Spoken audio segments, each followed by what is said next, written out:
Hello everyone! In this video, we will recommend the top 10 older woman and younger man relationship movies.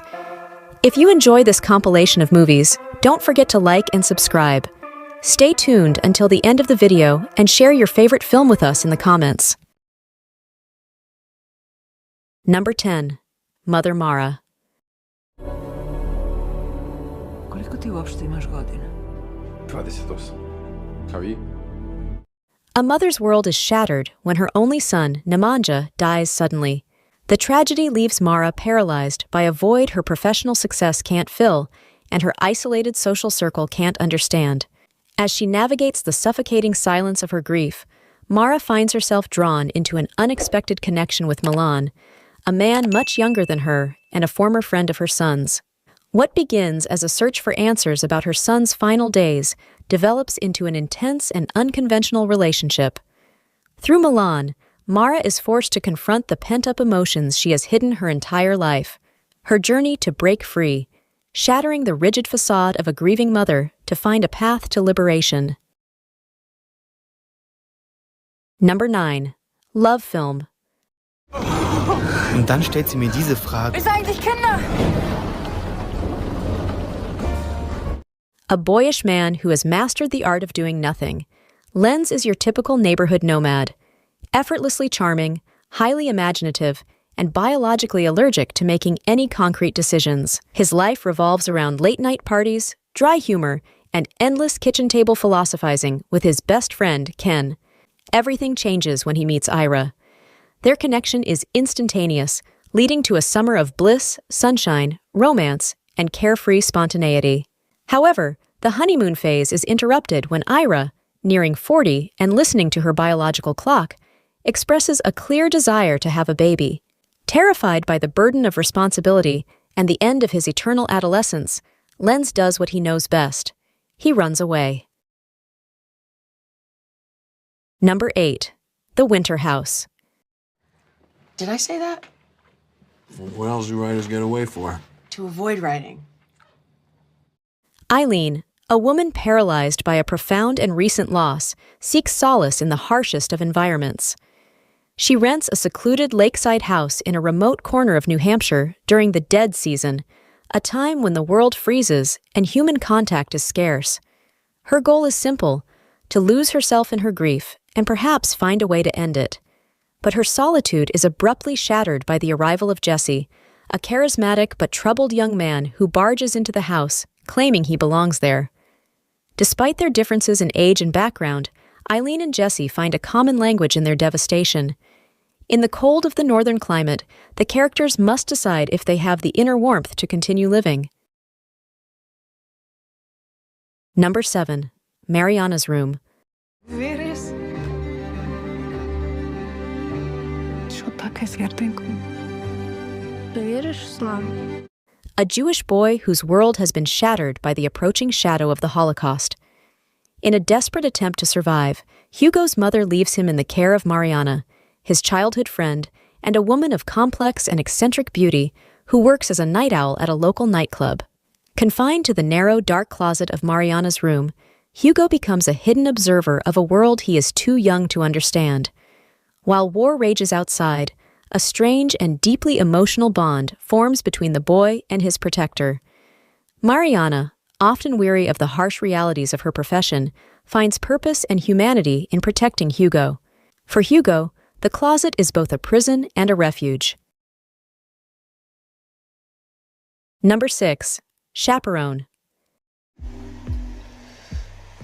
I don't know. Happy birthday. Misha is a 29-year-old woman living a life that feels perpetually stagnant. While her friends are busy reaching major milestones, climbing the career ladder, getting married, and buying a house, Misha remains adrift, working in hopeless jobs and facing constant veiled judgment from her family. Alienated by their expectations and her own lack of conventional ambition, she finds herself isolating herself. Everything changes when she meets Jake, a charismatic and intelligent high school athlete younger than her. In a chance encounter, Jake mistakes Misha for a classmate. Rather than correcting him, Misha finds a strange and intoxicating thrill in the deception. Number 5. Helene. Haluaisin pitää tämän miehen kokonaan, kuin hammasharjan. In 1915, Helene Schierfbeck is a forgotten artist living in the countryside with her elderly mother.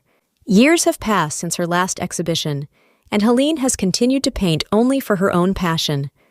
Everything changes when an art dealer discovers Helene and her 159 amazing paintings and wants to organize a large solo exhibition. However, the most important moment in Helene's life is brought on by her encounter with amateur painter Einar Reuter, who is a passionate admirer of Helene's art. He becomes Helene's confidant and the unfulfilled love of her life. Inspired by true events, Helene describes the life of Finland's most acclaimed painter, Helene Schierfbeck, between 1915 to 1923. Number 4. Suze. What the hell, Mom? Why is Gage staying with you? Sweetie, I have left you several messages. Hey, Suze, you okay? When Brooke finally leaves for college, Suze is ready for a quiet, perhaps melancholy period of self-reflection. However, her plans for solitude are disrupted when she discovers Brooke's ex-boyfriend Gage is at a low point. Although she vocally despises Gage, whom she considers aimless and emotionally draining, Suze finds herself in a position where she can't simply reject him. After a series of unfortunate events leave Gage heartbroken and without support, Suze reluctantly accepts him. Suze initially struggles with Gage's presence, seeing him as a reminder of her daughter's past and an intrusion on her newfound freedom. As they spend time together, Suze begins to see Gage not just as an ex, but as a vulnerable young man in need of guidance. Number 3. Crystal. 18. I have a very old soul. Hey, Ma! Taylor Ogburn, a reserved young man with a unique medical condition. His heart rate spikes whenever he experiences intense emotion.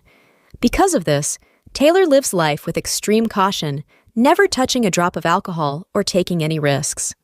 Everything changes when he meets Crystal, a captivating woman with a fascinating past. As a double threat in recovery, a former dancer, a former night worker, a recovering addict, and an alcoholic, she is the polar opposite of Taylor's guarded world. Captivated and desperate to get close to her, Taylor makes a bold, if dishonest, move. He joins Crystal's Alcoholics Anonymous meeting, pretending to be a fellow recovering addict to win her heart. Number 2. Bright Days Ahead.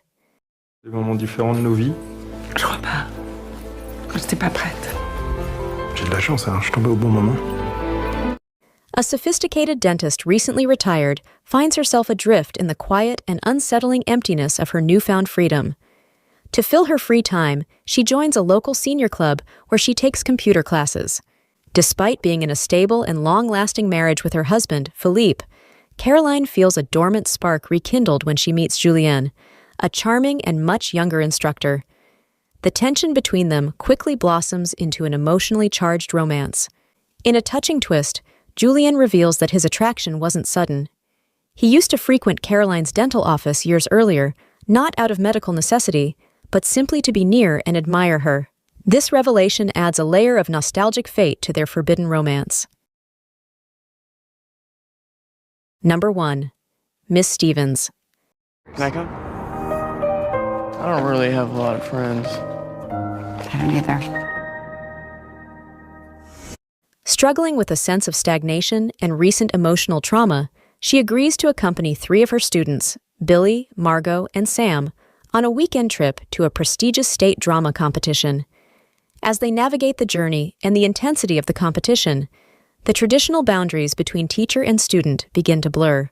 While Rachel is tasked with being a responsible adult, her own inner fragility becomes increasingly apparent. She finds an unexpected, if complicated, connection with Billy, a talented but deeply troubled student who senses Rachel's hidden sadness. Challenges the notion that reaching a certain age automatically means having life figured out.